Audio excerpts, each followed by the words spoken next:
This past week, we've looked at Psalm 142, and what we find is the psalmist David writing a heartfelt cry during one of the most difficult times in his life. Here we find David hiding in a cave surrounded by enemies, and he openly pours out his sadness and his dependency on God. And we see here a moving example about how to approach our own struggles.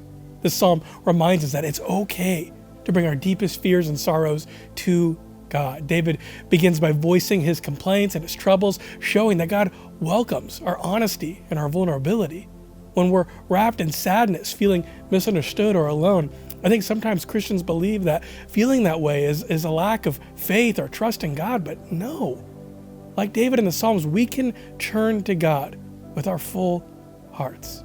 Paul, he affirms this when he writes in Philippians chapter 4 that in all circumstances, we should bring it to our Heavenly Father in prayer.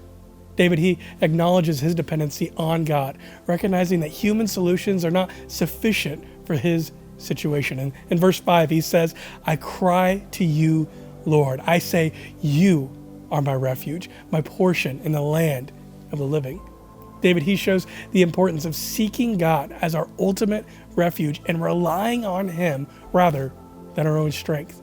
His plea demonstrates that our cries do not go unheard. God is attentive and ready to help us.